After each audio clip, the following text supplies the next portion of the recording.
Hi YouTube, it's Mark Nestico here, aka Casper the Friendly Gamer, and I lied to you last week. I said I wasn't going to have pickups this week, but oops. These were actually pickups that I made with friends of mine, so I'm not going to be discussing prices because that's poor taste. But definitely was able to make some pretty sweet deals. One of them was for Magic cards, and then some yet to be named other things that he might need. But yeah, so if you watch my videos, I finally got a Nintendo, and a friend of mine has some things that he didn't mind parting with that have just been sitting in his garage for a while.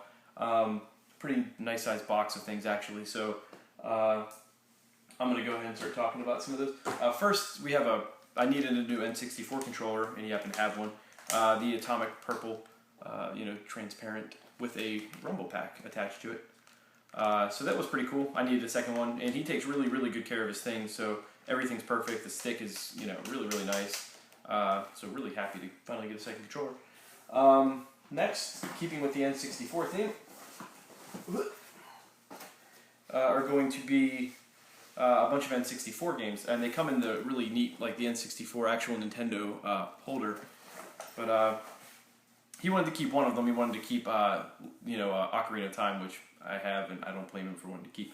But we have 007. They're in this really neat little holder. We've got Biofreaks, which I YouTube this to learn more about it. Turns out it's a fighting game that you can cheat your way through just by shooting your opponent to death. For my wrestling friends out there, and if you know me, I'm a huge fucking wrestling fan.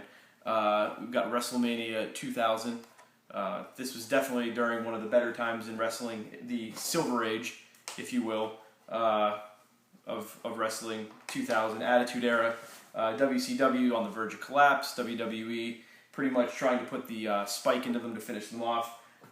Tons of great superstars from that era, and your Rocks and Austins, Hardy Boys, great tag teams, Edge and Christian, everything extremely entertaining. You like I did the eyebrow for you, but I actually never played this game.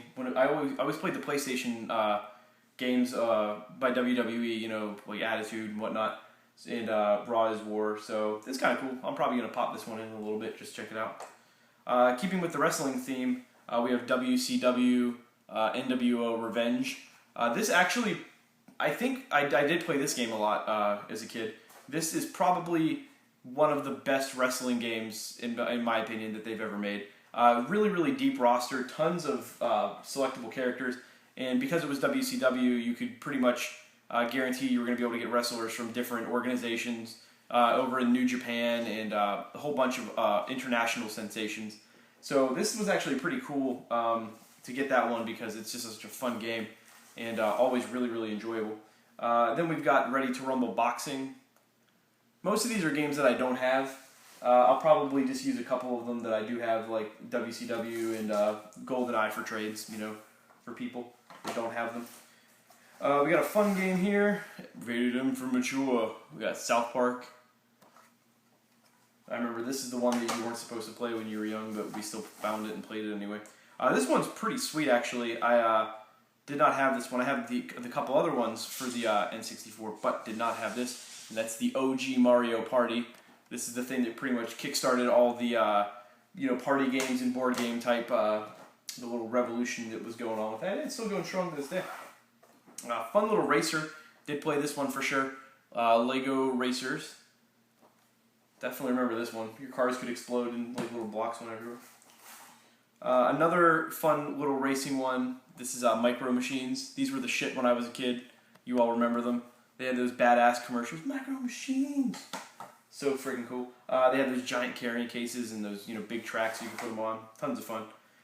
This one is, I guess it's a piece of shit, but I'm going to play it and find out for myself. And that's Quest 64. I never heard good things about this game. I always heard that it sucked, but if you think that it's good, put it in the comments, talk about why you think it's good.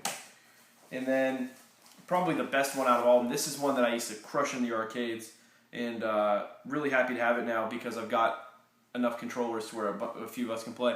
But that is going to be Gauntlet Legends, which is just an absolutely sweet, sweet, sweet game.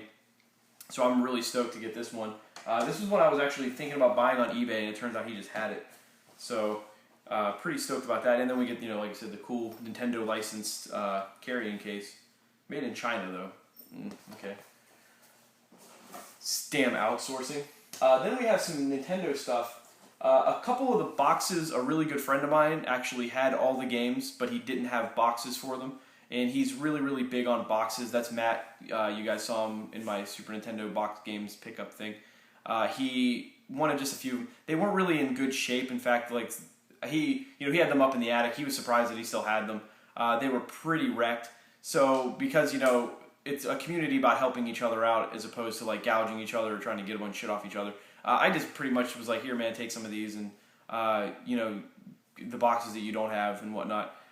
Because I want him to be happy, and he's a good friend, so I don't ever mind throwing a bone to a buddy. But we do have a bunch of Nintendo games here, and then some boxes. He also has more boxes for these games. He said he just couldn't find them. He also has a whole bunch of PlayStation 1 stuff, he said, but that he has to go looking for it, that I can get dibs on when he does find it. So his Nintendo titles, Double Dragon 3, which I'm really stoked that I actually now have like some games for the Nintendo because I've been wanting to play this fucking thing since I got it. And all I have is like Dr. Mario and a couple of games that I got in the last pickup video that you saw. In fact, speaking of the devil and the devil doth appear, another copy of Dr. Mario that I'll just probably use for trading or something, even though it's extremely common. It has his name written on the back of it. I wonder if they all have his name written on the back of it. Nope. Okay. Really cool racer, RC Pro-Am. Definitely one of the more common games, but I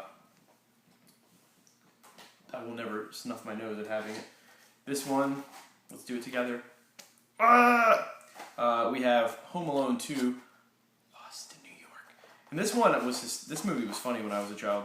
I always enjoyed it. I love that Tim Curry was the bellman in the hotel. I love that the guy that was the voice of the Wonder Years was Harry, and I love that Tommy from Goodfellas is in there. Because let's be realistic. If this was Tommy from Goodfellas, a la Joe Pesci, Macaulay Culkin would have been killed. The first 3 minutes would have been like, Kevin, where's Kevin? And the next scene would have been him lying in a ditch with like an ice pick in his neck, and Tommy just walking away, and then it would have said directed by Martin Scorsese. And that would have been the movie. And I would have stood up and clapped. I would have applauded. I would have just, bravo, as they played, My Way by the Ramones at the end of it or something like that. That would be my ideal film. But that didn't happen. Of course, they had to make Joe Pesci go slapstick. You got to do something for the grandkids if you're Joe Pesci. But at the end of the day, I'm pretty sure if he would have gotten his hands on him, he wouldn't have given a speech. He would just snap, Mac's little neck, and then, he's dead. And then him and Harry would have made off with whatever score they had initially stolen. And the whole thing could have been avoided. But, through the magic of laughter and slapstick and whatnot, we were able to treat him like a filthy animal and just, get him back in jail. I think it was pigeons at the end. It was the pigeon lady that helped catch them. So we've got, I never knew how to pronounce it. Is it Millens or Mylans? Secret Castle. It's a secret castle, though. Millens, I don't know. Hudson Soft. They got that cute little bee on them. We'll save that one. That one's pretty good. A fun one. Simpsons. Bart Simpson versus the Space Mutants. Krang and Konos. Obligatory. Everybody has it. Golf. Gotta whack those balls somehow. Or save this one for last. There's a little story with this one. We've got Faxanadu. Seems like it's an RPG kind of thing. I've never heard of this. Daggers and wing boots, mantras and monsters await me. It says you, but it means me. So, I'm going to go fight some daggers or wind boots or something. Fucking wind boots can't stop me. We've got the tri-pack. This is the Mario, the Duck Hunt, and World Class Dragon. Pretty cool one. Dragon Warrior. Unfortunately, not one of the later Dragon Warriors, which are worth millions of dollars. But this one's pretty sweet. I was watching YouTube videos on this last night before I went to bed, so this might be the first one that I play. Well, after this one, then I'll show you a few of them. We have my cat scratching the wall. Hey, stop it. Bases loaded.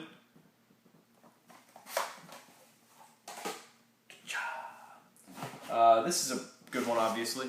It's in okay shape. It's a little scuffed a few points, but you expect that. I'm getting these to play, not to show off. Well, I mean, well, fuck me, because I'm showing it off right now.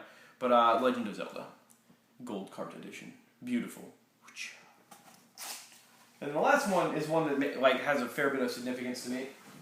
I absolutely love the comic strip series. I love the movie. It's my favorite animated film ever. It was a huge part of my childhood. I watched it a million times. My first like crush on a girl was Princess Camille. So of course I'm talking about Little Nemo, Dream Master, which easily one of the best animated films for children of all time. I still watch it from time to time. You know, get that little nostalgic kick. It's got that little Tropicana ad in the beginning of it. But yeah, I absolutely was so effing happy to get this one. This was definitely a game I was going to go out and just buy, whether or not it was from a reseller or was from eBay, because this is the one that is, you know, made me just want to get a Nintendo, because this is the one that I wanted to play. It's actually going to be my next tattoo, is Little Nemo, funny enough. But it's definitely had a big impact on my life, and it's had a big impact on my writing style. Characters that I love. Flip is one of my all-time favorite animated characters, if not my favorite animated character. So this was a huge score for me. You're going to see Binks in a moment. There she is. Hi, baby. Say hi to everybody. But one of the really cool things is he did have some of the boxes that actually were in good shape. I ended up keeping, and Matt got the ones that were kind of like crushed. But a box for Othello. So if I ever pick up Othello, I have a box for it. Dr. Mario, which is also in fairly good shape. Golf. And then the last one, which is of course the significant one, that's going to be a box for Dream Master for Little Nemo. Doesn't have the manual, but he says he also has the manual somewhere. They're all in separate boxes. So I'll have a complete in-box copy of the one Nintendo game that I wanted more than anything else in the whole wide world. So pretty excited about that. And then just a manual for the tri-pack of Duck Hunt, Track Meet, and Super Mario Brothers. It's pretty sweet to have that. If I ever find a box for it, I'll have a complete set. So let's get it over here. The next one was one I picked up off my friend Matt in Tampa. One of the things I wish I could show you right now, but I'm busy cleaning it. And I didn't think I was going to make this video now, but I just figured out what the fuck, might as well do it. Is an ice blue N64. It has seen better days. My cat's going nuts. The reset button is jammed on it, and gotta fix it. Unfortunately, it didn't have the matching ice blue controller. Otherwise, it would have been the greatest thing that ever happened to me. But and no expansion pack. But it's still an ice blue 64. So right now, it's taken apart and being cleaned. But I did get some sweet things off of him. Two of the games, not two of the games. Stop it. Stop buying things. One of the games went to Matt. He really wanted it, and it was Legend of Zelda. What's it called? The Four Swords for GameCube. He definitely wanted that. And the other one that I can't show you is Wind Waker in a original box, not a best-selling box. But Matt wanted the box, but he has a best-sell box, and I already own it without a best-sell on it. So I just gave it to him and said, "Here, just switch it back for me whenever you get it, time." So I'll probably see him this week, and he'll just ship me back the game in, with the manual and the best of box. So I'll have that to show. Probably not, because I just told you about it. But so those were two games that I was happy to get. And then the other one I'm not going to show you. I already had is Tekken. But I will show you some of these sweet ones that you got. So we've got a copy of. This is one of my favorite franchises ever for the PS1, and that's the original, well, not the original, but Twisted Metal 4. So, pretty sweet game. This one, I think, personally, this took the game out of the drudgery that 3 brought it into. I personally liked 3, but a lot of people didn't, and they wanted it to return to a more gritty, kind of less cartoonish goofball style. Which this definitely did. It was certainly more grainy, more dark, which kind of set the scene for Twisted Metal Black, which is one of my top 5 PS2 games. But yeah, it's complete. It's in good shape. Matt's an adult. Matt took good care of his stuff. So this one barely looks like the disc was even touched, and I'm happy to have this sucker. I'm now just regular Twisted Metal and Twisted Metal 3 away from finishing my Twisted Metal set of having every Twisted Metal game. The next one, really nice one. These people from Insomniac, used to work pretty closely with one of our favorite studios, and that's going to be Naughty Dog. And it's a classic game, and it spawned an amazing franchise, and that is Spyro the Dragon, which is just a cool game. It was on a Sony demo disc, so I only ever played it on a demo disc, but really, really bitching to get this one. I love popping games in my PS1. This was, outside of the Super Nintendo, this was the system that taught me how to love. And so this one, pretty sweet to get. Next one, complete. Oh, so complete. And that's going to be Final Fantasy Chronicles with Chrono Trigger as well. So you can see right here, your Chrono Trigger, and right here, your Final Fantasy Chronicles. Pardon me, Final Fantasy, what was that, 4? Yeah, Final Fantasy 4. So these are really, really sweet. Chrono Trigger is just, incredible. And this is really neat to have. Next one, pretty common game, but I actually didn't own it. The case is FUBAR'd on it, but I'll replace it, no big deal. And that's just going to be Rayman. But I can deal with the crap case. But this was a sweet game, tons of fun. This was just an amazing, amazing game when it first came out. I thought the graphics were very, very awesome in terms of being a bridge between like the Super Nintendo and the PlayStation 1. It's cartoony, it's got a fun feel to it, it's really vibrant. So I really was happy to get that one. The next one is probably one of the more fun Crash Bandicoot games. I used to have it, but now I've got it again, and that's Crash Bandicoot Warped. So I was able to pick up Crash Racing before. I have, Crash 2 myself. I just got to get Crash 1, but this was really fun, and I was actually just watching a play about this recently. So I'm pretty stoked to have this one back on the shelf. Even though it's a greatest hits. They're all greatest hits, but I get them to play. I don't get them to fucking make sure that they're all black labeled. Next one is, Matt said this is one of his favorite games for the GameCube. I heard nothing but good things about it, so I'm pretty excited for this one, because I'm just now starting to get into playing all these GameCube games. My days off are pretty much like consumed with gaming, but that's going to be Custom Robo, and this just looks fucking neat. It looks like it's a lot of fun, and it is complete. Very, very cool.